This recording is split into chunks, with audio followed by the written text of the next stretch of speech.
तो जो बात आती है अंबर की, तो अंबर एक फॉसिलाइज्ड रेजिन होता है ना, फॉसिलाइज्ड रेजिन होता है। फॉसिलाइज्ड मतलब बहुत बहुत सालों के तपस्या के बाद ये रेजिन अंबर में कन्वर्ट होता है। लेकिन ये रेजिन क्या होता है, रेजिन क्या होता है? तो आप देखे होंगे कि कई बार हम जब अटैक करते हैं, हमला कर देते हैं किसी पेड़ पे, है ना, तो पेड़ों पर जब हम ऐसे अपना कुदाल मारते हैं, कुल्हाड़ी मारते हैं, तो उससे क्या होता है, वहाँ से एक लिक्विड जैसा कुछ निकल के आता है ना। पाइन ट्री वगैरह में आप देखेंगे तो वहाँ से लिक्विड जैसा कुछ निकल के आता है पेड़ से। तो वो जो लिक्विड होता है वो धरती पे गिरता है। धरती पे गिरने के बाद हो सकता है कि उसमें कुछ कीटाणु नहीं, मतलब कि कुछ चीटे विटे उसमें फंस जाए, या फिर कुछ पत्ता उसमें फंस जाए। फिर वो मिट्टी से इधर उधर हवा आया, इधर से मिट्टी लेकर उसके अंदर वो दब गया, और दबने के बाद मिलियंस ऑफ ईयर्स के बाद जब उसको हमें गलती से मिल गया, तो एकदम हार्ड सा येलोइश कलर का होता है। आप गूगल करेंगे, इमेज देखेंगे तो बहुत बढ़िया बेहतरीन सा दिखता है। तो बहुत हार्ड और येलोइश कलर में, वो एक स्टोन नहीं होता है, लेकिन हार्ड स्टोन जैसा हो जाता है ना। तो क्या हुआ, रेजिन यहाँ से पेड़ पे गिरा, वो लिक्विड जैसा, फिर वो धरती के अंदर मिट्टियों में मिल गया,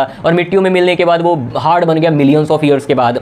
तो फिर है क्या कि वो रेजिन है जो कि फॉसिलाइज्ड हो चुका है ना, रेजिन है जो कि फॉसिलाइज्ड हो चुका है। अब उसका यूज कहाँ होता है? यूज उसका ऑर्नामेंट्स वगैरह बनाने में होता है, ज्वेलरी वगैरह बनाने में होता है ना।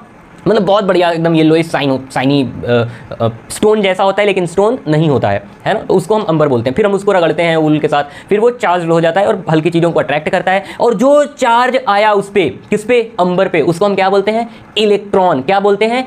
कन्वेंशनली बोलते हैं कि जो चार्ज इस पर आया है वो इलेक्ट्रॉन है और नेगेटिवली चार्ज है, ऐसा लोगों ने बोल दिया उसको।